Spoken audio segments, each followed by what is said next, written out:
Morning, everyone. Yes, the Conservatives have made a bit of a mess, and it's a bigger mess than a lot of people are really talking about as well. Because on the face of it, you think, well, they've made a mess now because they're now guaranteed to get an absolute lunatic in charge.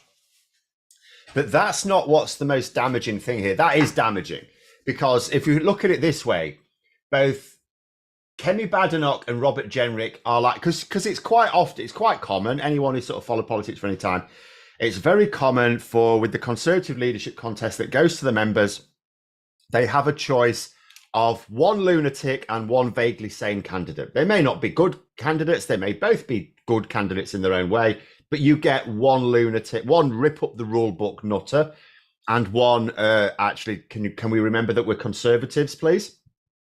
And usually they go for the nutter. So you could argue what really changes here. Well, there's a few things that actually are fundamentally different about this one. First of all, neither Robert Jenrick nor Kemi Badenoch are like the nutters of old anyway, because they both have a position of wanting to. Their focus is Reform UK, right? Oh, we need to get those Reform UK voters back. And the way they think they need to get them back is by trying to occupy the ground that Reform UK occupies. However, they refuse to attack either Reform UK or Nigel Farage in any meaningful way. You know, it's like, oh, are their policies all wrong? Oh, no, their policies all sound fine. They're just not quite right. Is there anything shady about their character? No, we wouldn't say that. So it's like, so how are they going to take on Reform UK when they're both afraid of Nigel Farage, right? This is unlike the nutters of the past. But it's worse because of several reasons. First of all, at least the party members got a choice of a vaguely moderate candidate and a nutter.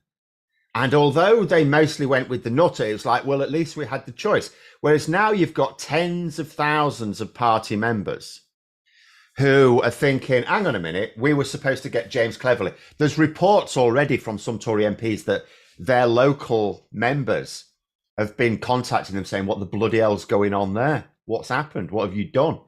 Obviously, no one's going to come. There's been a few people off the record say, oh, sorry, I was voting for my second preference. I thought James Cleverly had enough. It's apparently probably Grant Shapps' fault. He was running Cleverly's campaign and he was urging people to vote tactics because they thought it was in the bag for Cleverly. This is what happens when you put Grant Shapps in charge of your campaign.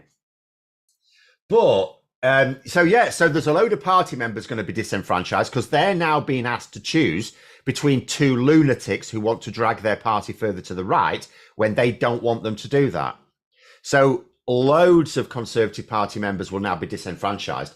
The other thing is James Cleverly actually did get a real boost from the conference. So there was a feeling that he might have won. So it's worse now. So now you've got a load of party members who didn't get to vote for the one they wanted to because of a cock-up, not because of a normal process, because of a cock-up. And they think he might have won. They've got good reason to think he might have won. So they're going to be really pissed off. The other problem is, think about the two people who are now in it, Badenoch and Jenrick. Now, think about it this way. One of them has to lose. One of them has to win, but one of them has to lose now. Now, do you think that the one who loses is going to take it well?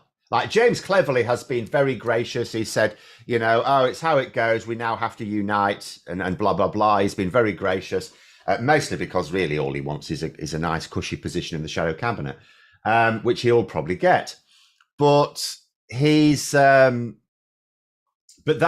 don't know that that's going to happen with whoever loses in the final round.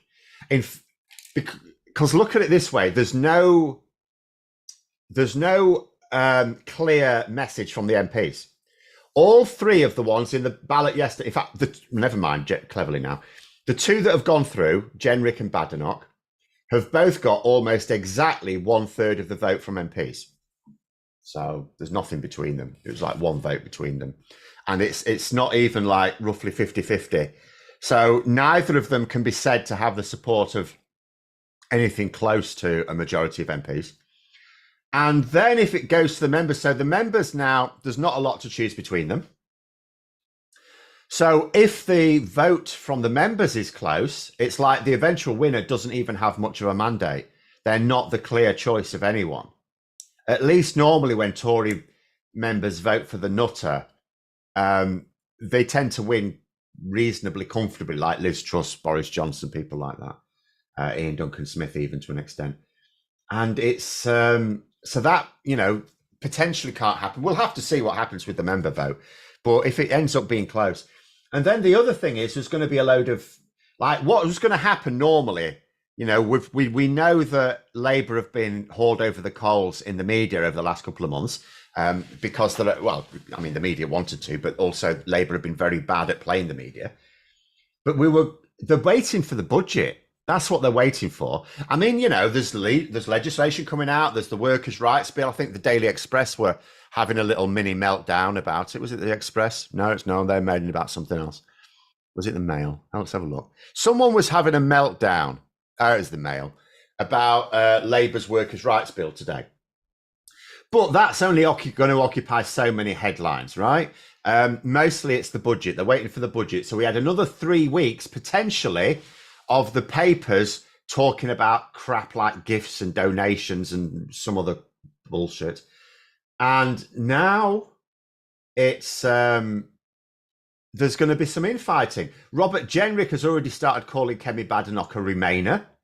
Kevin Hollywood, so another Tory MP, Kevin Hollywood, he's been saying, let me find it now. I'm going to find the quote. Kevin Hollinrake has said, Kemi Badenoch is very strong on cultural issues, but I don't think Kemi is right wing. Can you believe that? So what we're going to have, all these people that were basically accusing Rishi Sunak of being a socialist. Because basically these people on the right, anyone at all to the left of them, as far as they're concerned, is left wing. It's a bit like you have people on the left who call everyone a neoliberal that they don't like. They do the same on the right as well. They call them a Marxist. So we're going to have people, if Kemi Badenoch wins, and I think Kemi Badenoch is the one that Labour would prefer to win, but I think they're happy with either. There's going to be some Tory MPs going, oh, great, we've got another Marxist in charge. It's going to be absolutely hilarious. But there we go. What do I think? That this is really dangerous, moving to a garage leader of Tories? No, they're going to fail. They're going to utterly fail. The only worry I have with the Tories long term, genuine fear, is this thing about the European Convention on Human Rights. Because I go back to the 1990s. So there was a movement within it wasn't established, it wasn't mainstream, but there was a movement in the Conservative Party and on the fringes of it to move us out of the EU, right? And it seemed ridiculous at the time. It seemed absolutely ridiculous. You had these small, pissy little parties that were all saying, oh, we want a referendum on leaving the EU. And it was all a joke. And Labour came in and we had the most pro-EU prime minister we've ever had.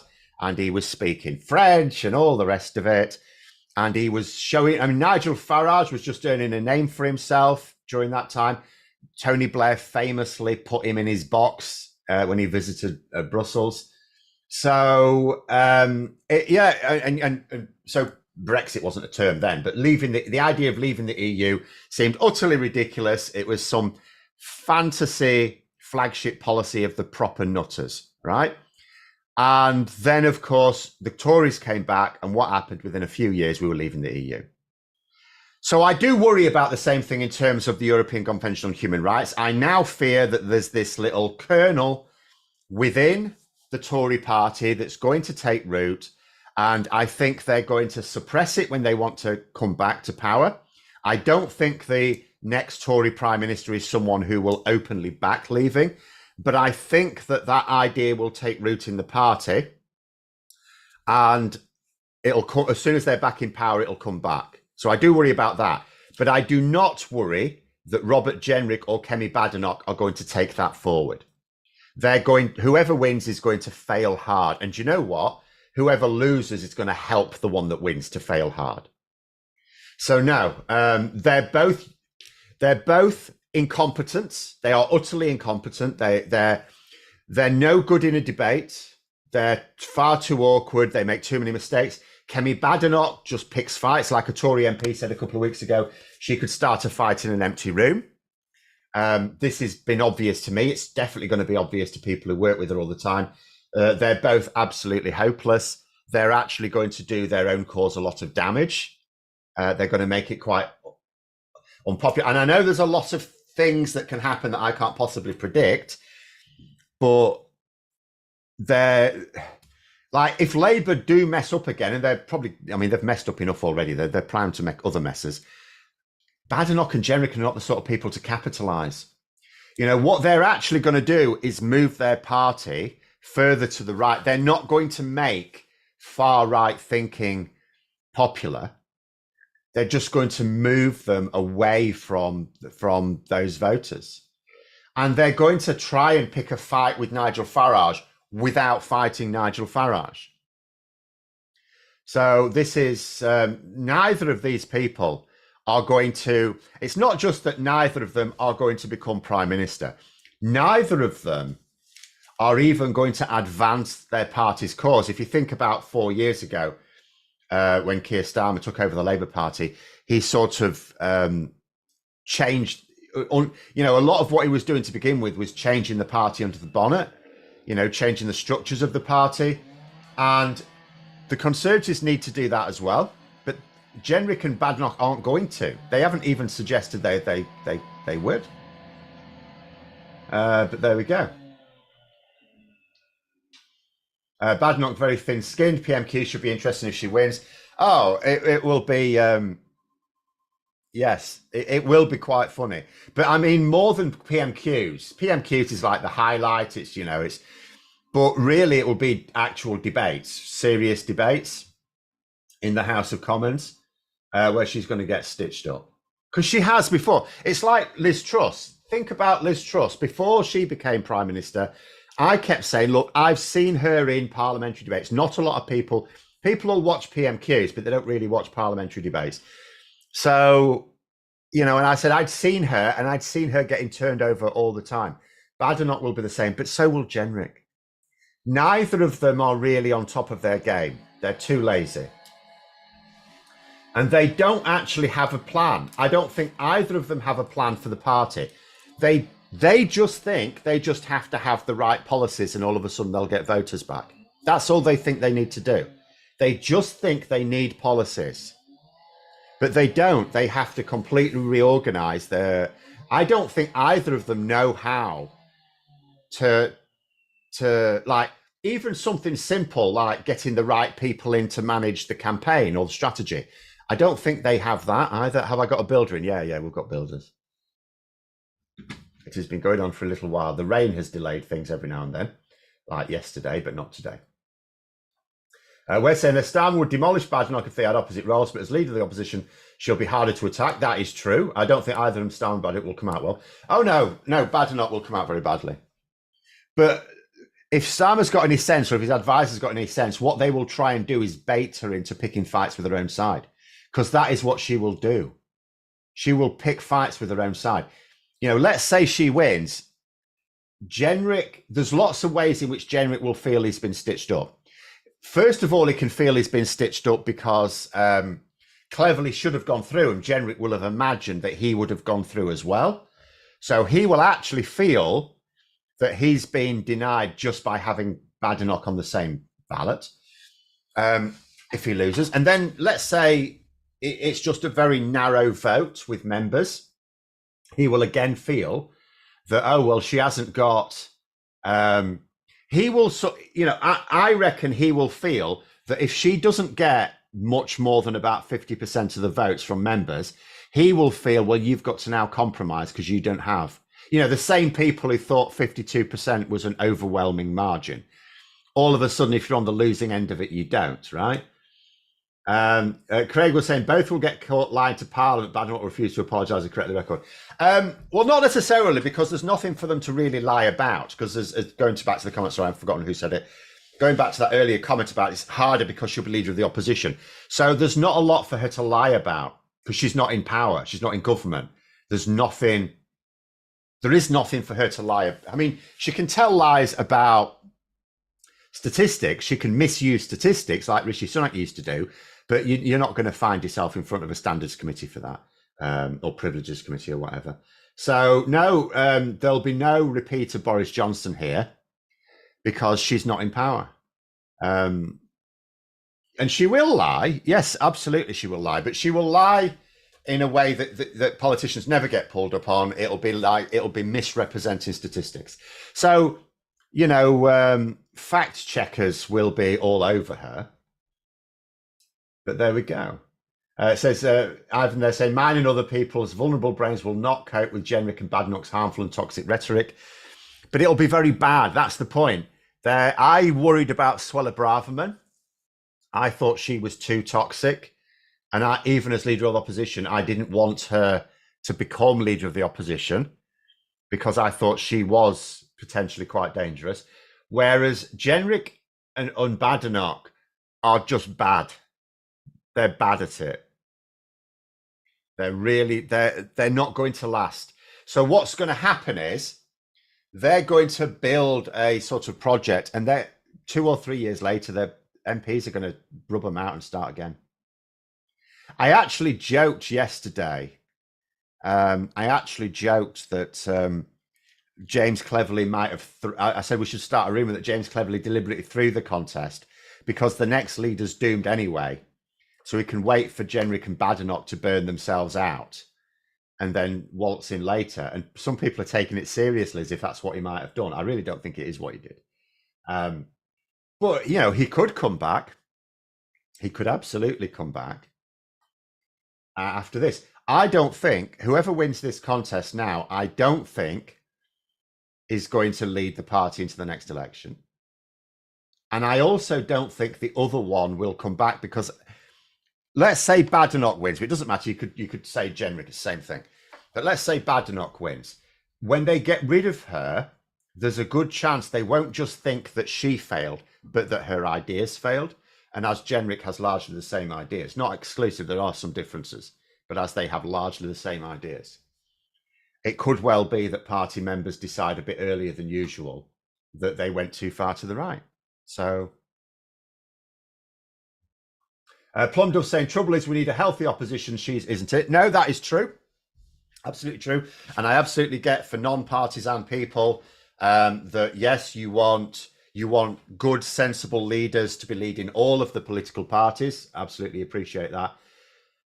However, there wasn't a great deal of chance of that anyway. I would actually just also caution, although James Cleverly, he made this big pitch for being more normal, and he's not one for the culture wars.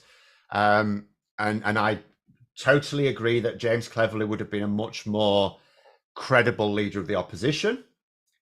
I also think he would have been undermined from day one by the far right in his party. The swivel-eyed loons in the Conservative Party are vandals. I cannot emphasize this enough. They are political vandals. They're terrorists, basically, political terrorists. All terrorists are political.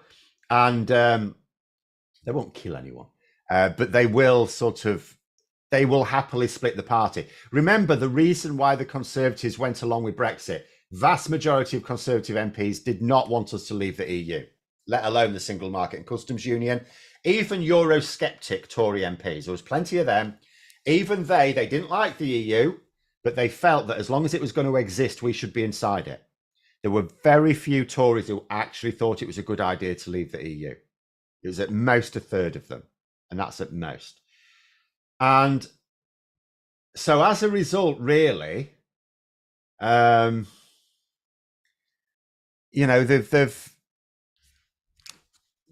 went along with it for fear of Nigel Farage and UKIP, for fear of splitting their party.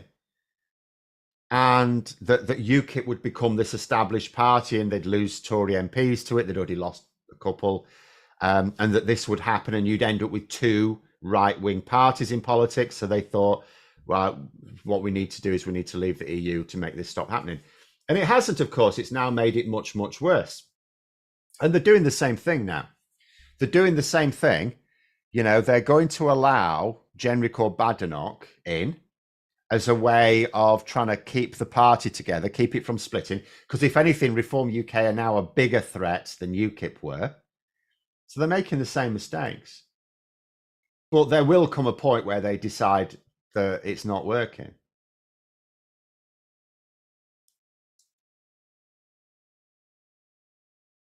Vendetta saying, why didn't they do something to stop it then? If you're referring to Tory MPs, because they're stupid, most MPs are stupid.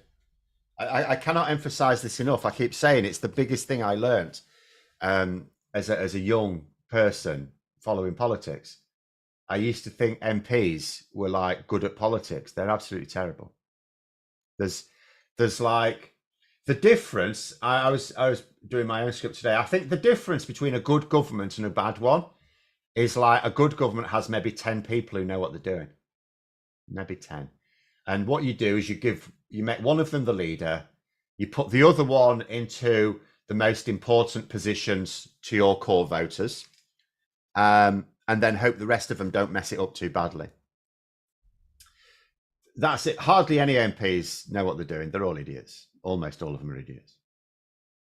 And what happened with the Tories yesterday is that they, instead of having, and maybe they have got 10 MPs with brains, maybe, or 5 with their reduced numbers, they haven't put them in the key positions, so they're not taking their lead from them. You know, you've got a party of imbeciles who are following morons, is what happened. You know, it should have been easy. Should have been easy to coordinate that vote yesterday. Piece of piss. And yet they couldn't even do that. Couldn't even do that. It was embarrassing. But there it is. Plumbed off the mind-bending propaganda of reform astounds me, the small boat invasion that doesn't exist. Well, yeah, well, it literally didn't exist at the start as well either.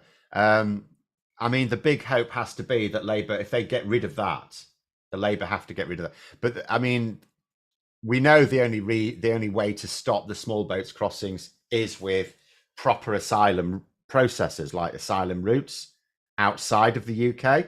It's all right. I mean, I know Labour are setting them upside now inside the UK. That's fine. That deals with the backlog. But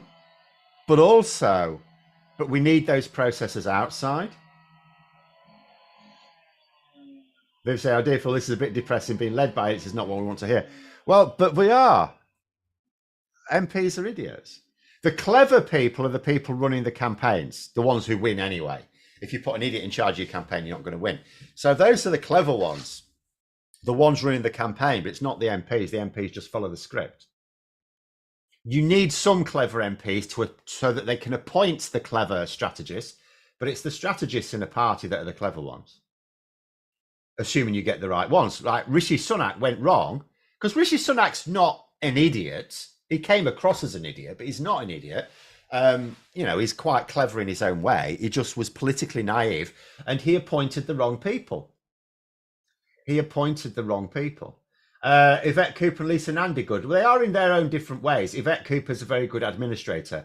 Lisa Nandy is very good. She's a good media performer, but she's not strategic. She's a strategic idiot.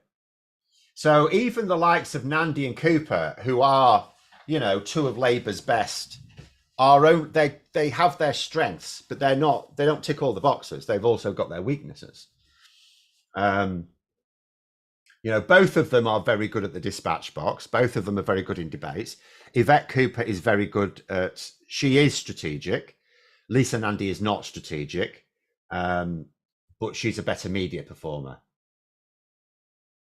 So they've all got the sort of decent ones. The top of Labour have got their strengths, but they've also got their weaknesses as well. There's no standout politicians within Labour, even, I would say.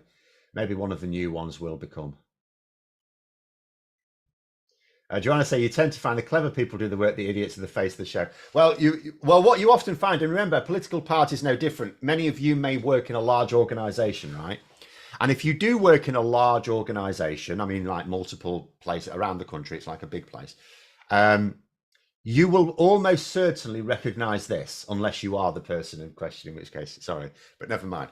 So you will know that there are people in your workplace that do lots of work and stuff like that, and they're often passed over and they don't get like paid properly and stuff like that. And yet without them, the whole place would fall to pieces.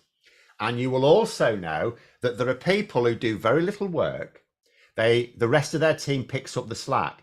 And what they spend their time doing is ingratiating themselves with managers behind closed doors saying how brilliant they've been doing it and that they're the ones picking up the slack for their team and they're the ones who get promotions. Same thing happens in a political party. Same thing happens in a political party. And not just amongst politicians. You know, I mean, I have sometimes a beef about staffers in HQ as well. You'll get, it's the same, like, you know, there's nothing different between politics and any other organization. It's the same.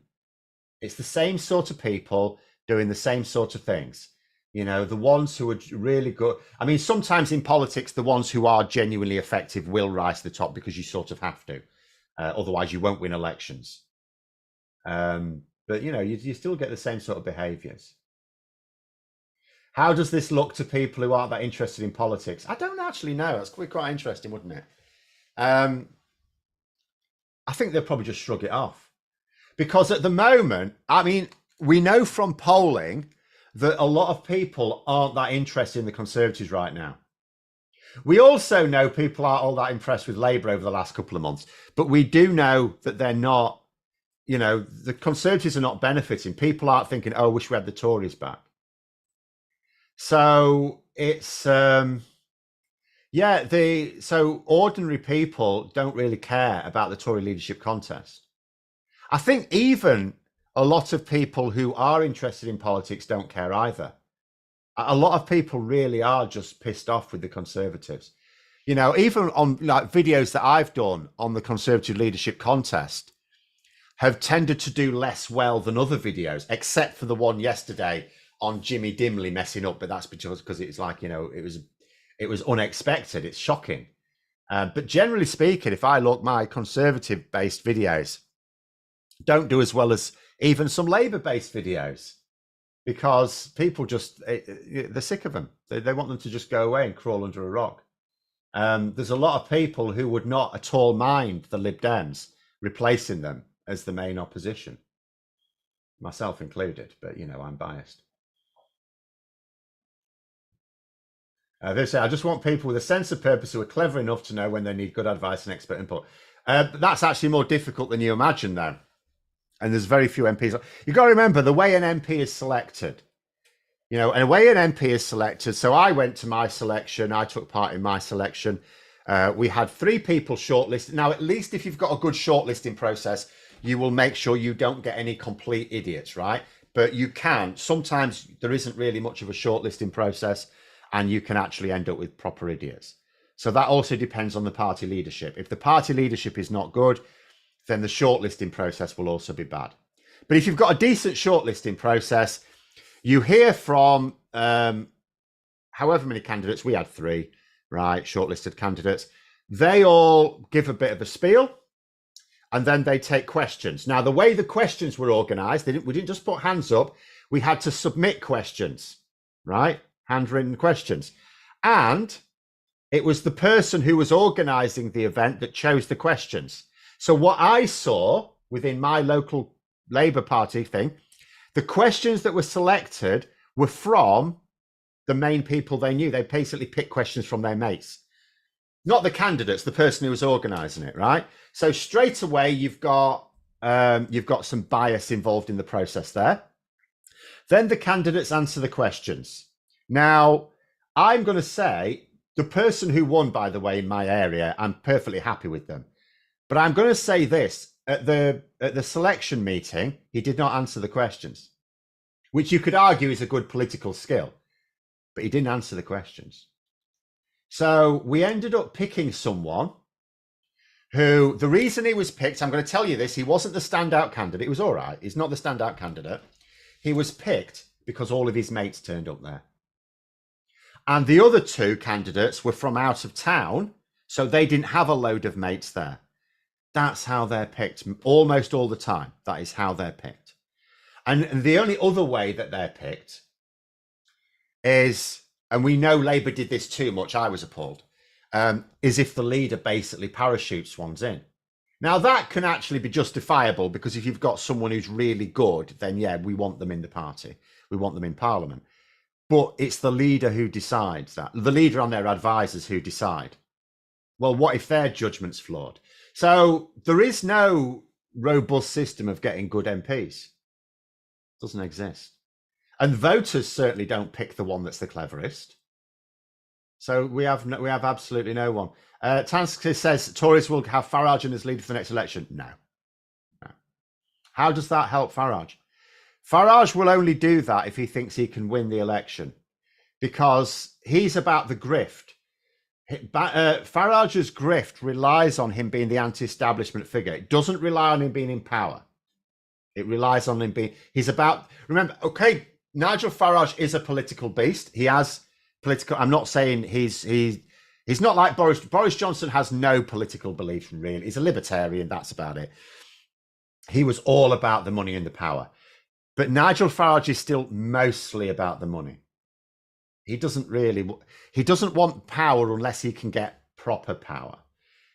If he doesn't think he can win, and he's not stupid, he won't want, because by joining the Conservatives, he then joins the establishment. He cannot then claim to be the anti-establishment figure. So he can only do that. He can only do that if he thinks he can win the election. Because then where does he go? Let's imagine he comes to the Conservative, and also try and think about the process. How do they get him in to become leader? In order for Nigel Farage to become leader of the Conservative Party, he has to first of all wind down. Well, he has to leave Reform UK, so he has to, and that'll piss off a load of his Reform UK supporters who hate the Conservatives. So he straight away risks losing masses of support that's given him lots of money, right? He then has to, like, the Tory leader at the time has to allow it. Why would they allow it? Why would they allow their own assassin in? So, you know, there's like, how does the process even work? How does it even work? And Farage himself risks it all, because if he becomes leader, loses the election, which he will, where does he go from there? Is he going to stay in charge of the Conservative Party? What if they don't let him? Like, how does it work? How you've got to follow through this step-by-step process. It does not going to happen. He risks too much. For what? You know, Nigel Farage is getting plenty of money by being the guy on the sidelines going, oh, it would work so much better if I were in charge. The last thing he wants to do is be the person in charge, because then it all goes tits up. So, you know, there's so no, no, I can't see it. Can't see the process. I know the Tories are mad, but they're not that mad. And Farage certainly isn't that mad. But anyway, we're out of time. There we go. We'll leave it there. Thank you very much, everyone. We said there because Tories are thick. Yeah, they might be thick, but I don't think they're that thick. But of course, you know, yesterday sort of might have disproved that. But Farage isn't that thick either. Farage doesn't gain out of a move like that unless he becomes Prime Minister. But if he doesn't, it's too big a risk. He can lose it all. He can lose it all. But there we go. We'll leave it there. Thanks very much for coming on. Don't forget to click the like button and subscribe, of course. As always, have a great rest of the day. Try not to get blown away. And until next time, I'll see you later.